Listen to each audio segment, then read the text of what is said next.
Let's see what we have here. What the? A jiggy? Feathers?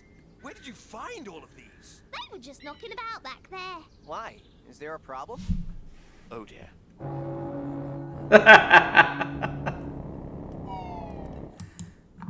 I mean, that's essentially what happened to Banjo-Kazooie fans waiting on Banjo 3 to come out. We're still waiting, Microsoft, whenever you're ready. Good evening, folks. Welcome to the Game Preserve. My name is Jagger Newman, and I'm the war in these parts. And yeah, another pre-recorded video for you. Me and Lois, at this time, are probably rocking out with some Trans-Siberian Orchestra, so had to take some time to leave you guys the net showcase. And tonight we are playing Banjo-Kazooie Grunty's Revenge. And I can hear some of the people who watch my channel saying, wait a minute, Bladeslinger, you don't play games back-to-back in one franchise. And why are you even doing this? Like, Banjo Pilot came out after Banjo-Kazooie Grunty's Revenge. Yes, but it's also my YouTube channel and I can do what I want. So anyway, Banjo-Kazooie Grunty's Revenge. So the original Banjo-Kazooie, it was one of the most popular games ever released for the Nintendo 64. The same can't really be said for Banjo-Tooie, though.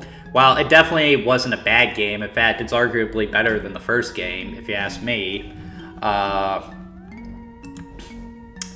It just came at a bad time. It was the year 2000, I think, and interest in the N64 was just kind of waning, so it didn't sell as well as Rare and Nintendo were hoping for.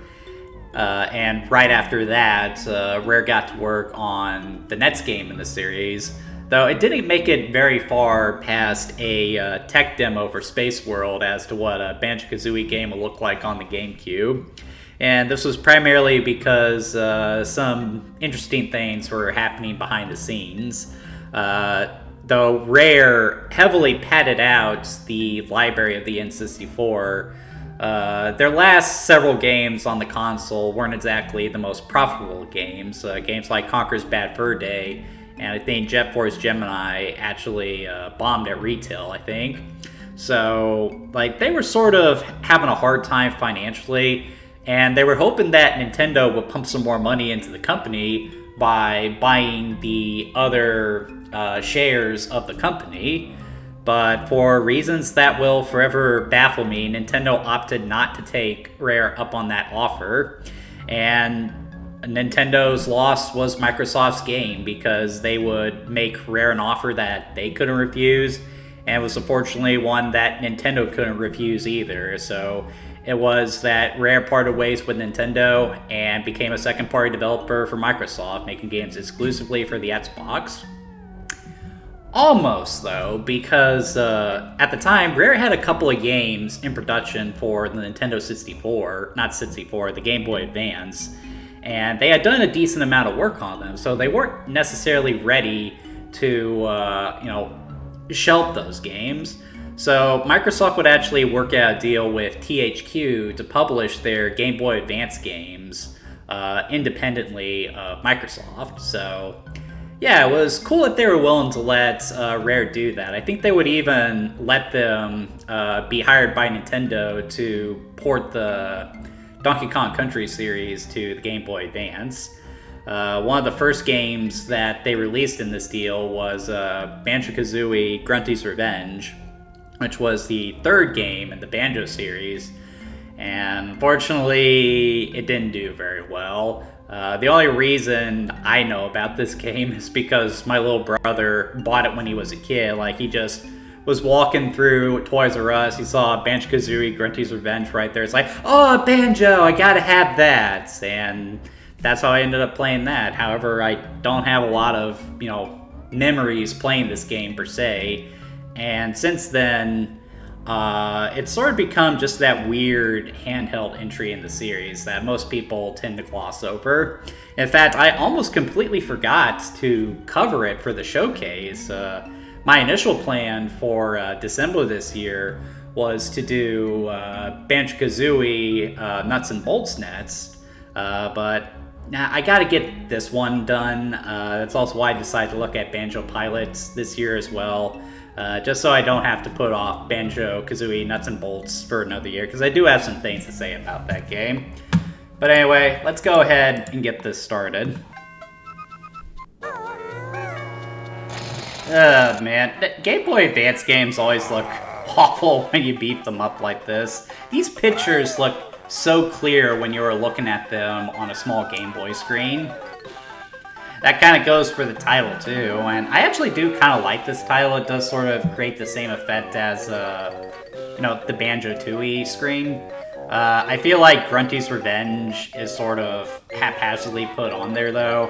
And it's also sort of a weird title too. Wasn't Grunty's Revenge part of the plot of Banjo-Tooie?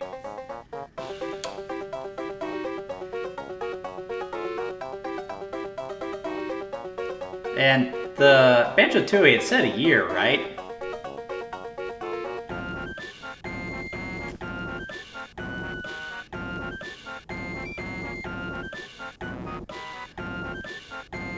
So, wait.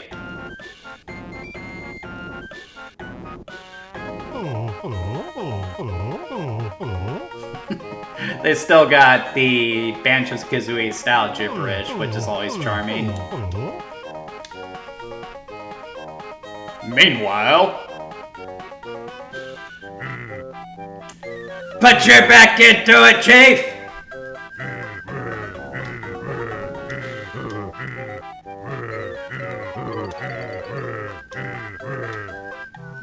Yeah, I mean, you are an evil scientist. Like, do you not have dynamite or a crane or something?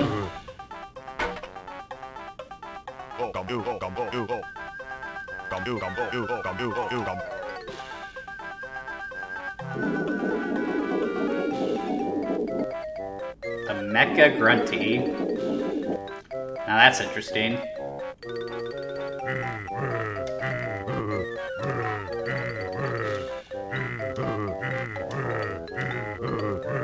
So I guess this takes place before Banjo-Tooie, which is kind of an interesting idea.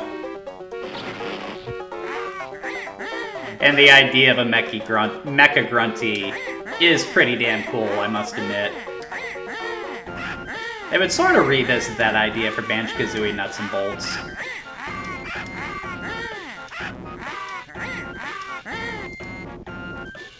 So, did she say she's going back to the past?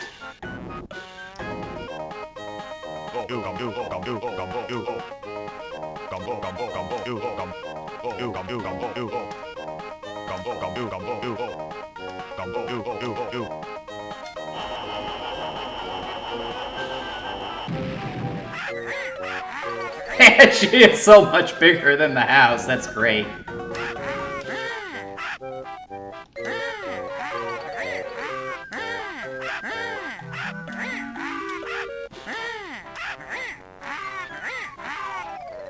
And she's still speaking in rhymes, that's great.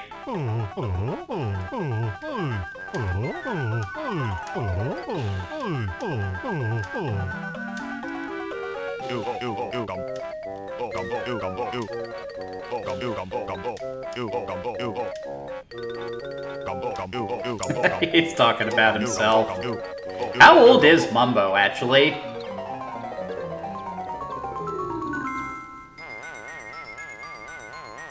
Oh no, I'm being flushed down Grunty's toilet.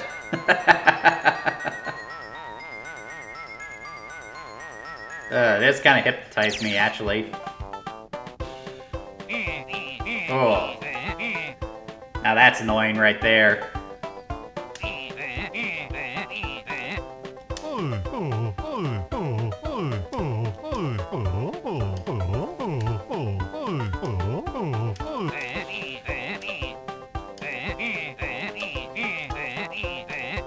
Convenient!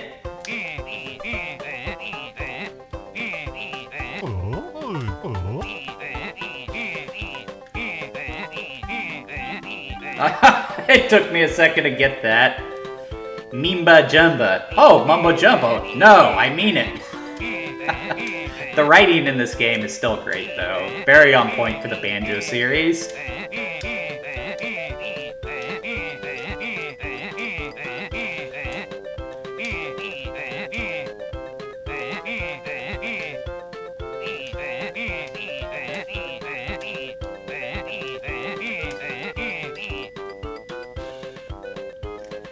Alright, so the first thing we always talk about are the controls, and this actually doesn't feel too bad. I can actually play this pretty good with the analog stick, which is usually a sign of a game that's aged well, from my perspective. Jumping feels alright, though I gotta be honest, the idea of making Banjo a top-down adventure game like this doesn't really appeal to me. Like, for something like Zelda, this works just fine, but for a 3D platformer like this, I mean, it kind of neuters the platforming aspect, doesn't it? Really, like, this is a good example of another reason I don't like this, because it's sort of hard to read the level design. Like, this doesn't look that different from this right here, so you think you can jump up there to reach it, or maybe even up here. But no, you can only tell you can't reach it if you stand right here, so that perspective is constantly screwing with you, so yeah, I'm not a big fan of this top-down style that they got going here. You know what would have been really cool for a Banjo-Kazooie game on the Game Boy Advance would have been a Metroidvania title. With Banjo-Kazooie's ever-growing moveset. I think that would be something really cool.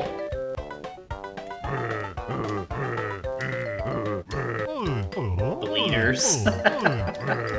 Is that what the Europeans call sheep?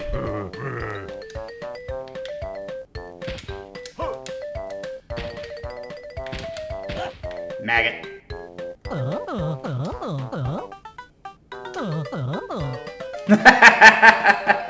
From that barring creature. I love that. Sheep are always fun.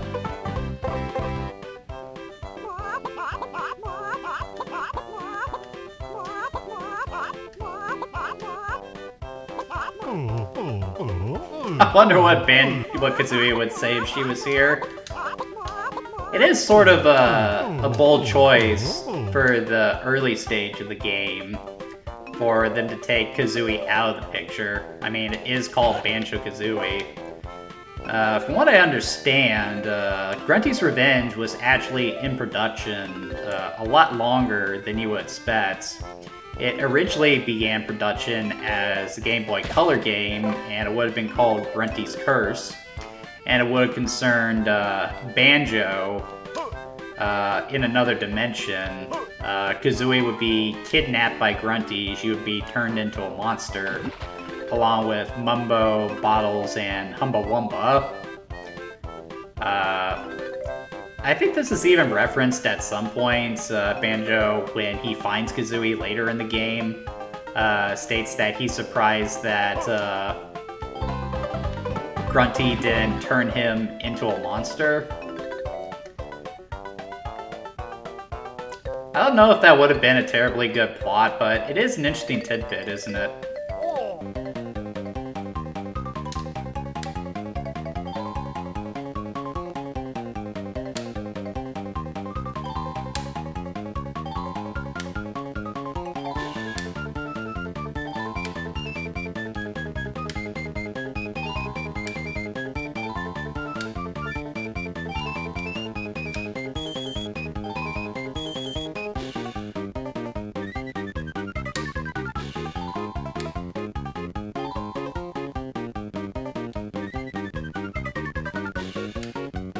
There we go. It wasn't so hard.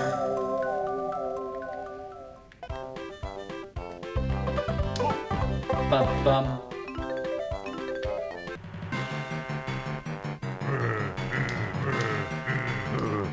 Okay, it's time to take on Klungo again.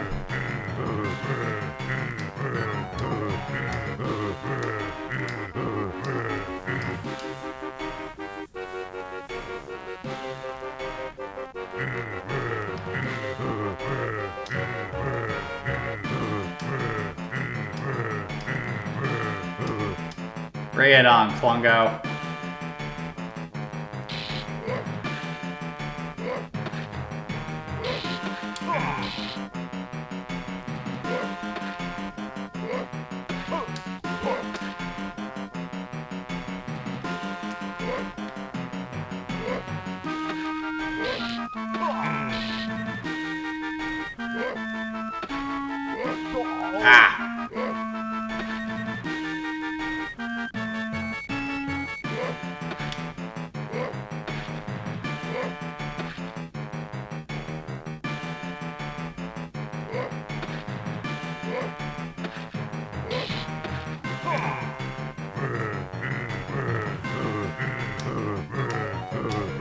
Well, that was just as easy as it was in 2E.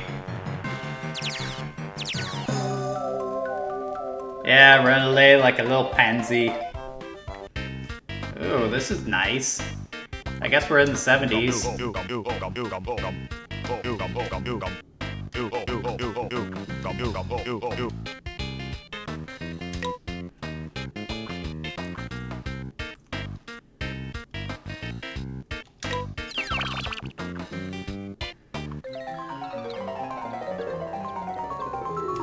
It's time to disco downtown, baby.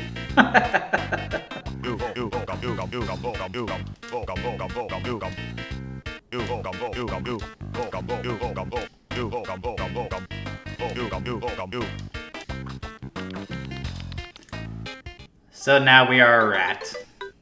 Down all around. Hey, it's that chicken again.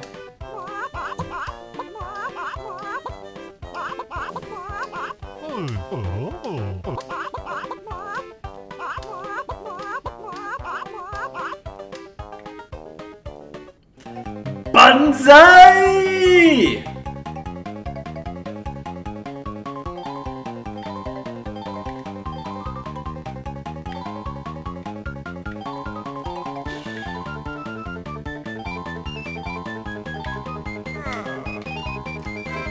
Not quite as fun as doing it in 3D, is it?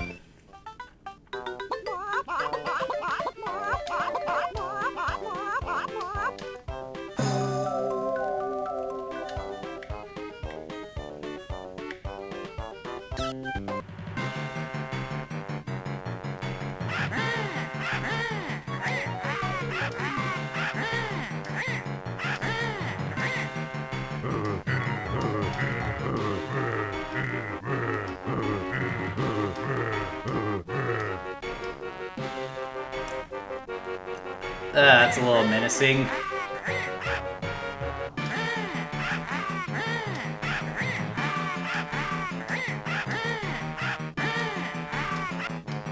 Bring it on, you old hag. Oh, definitely brought it.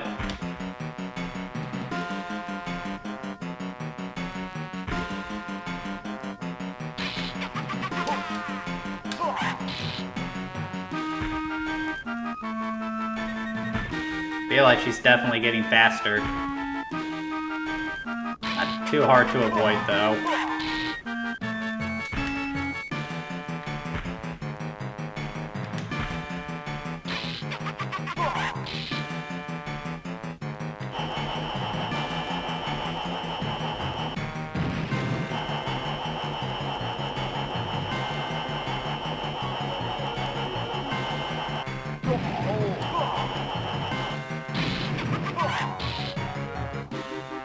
Come on, you stupid witch.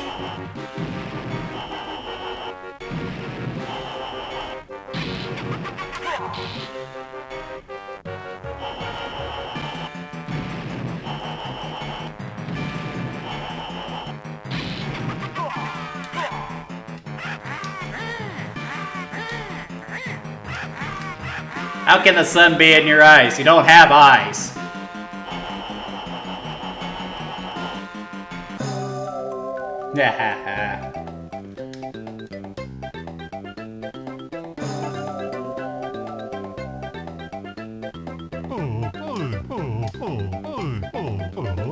Ah, see? Right there.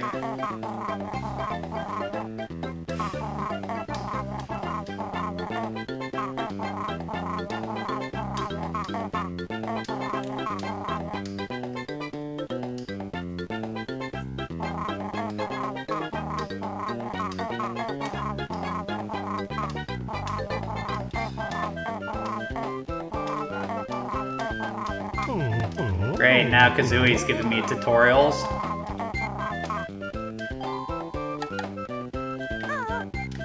That's what she's talking about. Alright, so...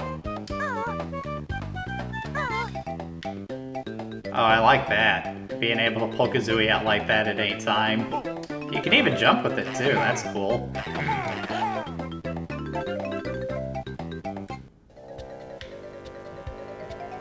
Ooh, that's ominous.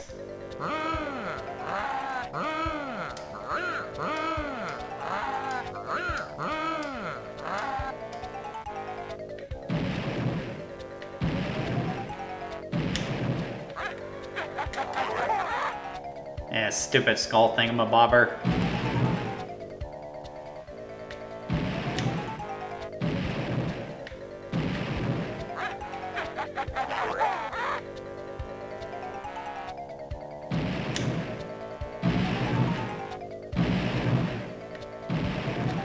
Oh. Well, that was easy.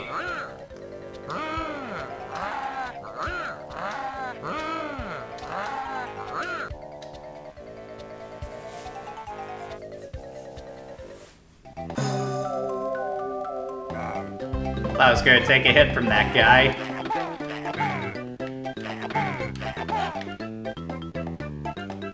So it's just a game of keep away.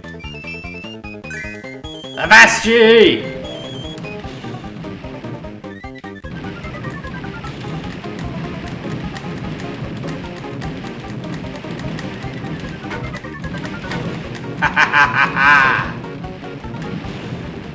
No!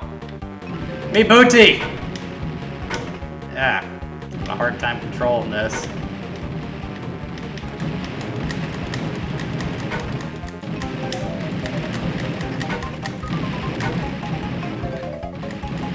Get back here!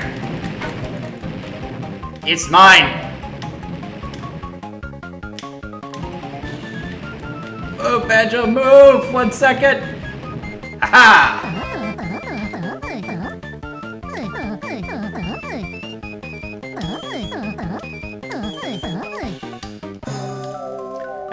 That does sound like a club I would enjoy being part of.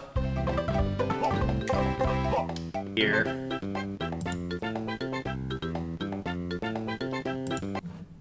Okay, so Banjo-Kazooie, Grunty's Revenge. If you've ever wanted to play Banjo-Kazooie on the Game Boy Advance, it is exactly what you think it is. And that I want to stress, it's not necessarily to say that the game is bad. I think this is actually a pretty decent adaptation of, the N64 games to the handheld, to 2D gameplay as opposed to 3D gameplay. But at the same time, I just feel like more could have been done with this. Like, again, I feel like Banjo-Kazooie could have made for a really good Metroidvania, which is what I would have done if I had made a Banjo-Kazooie game for the Game Boy Advance.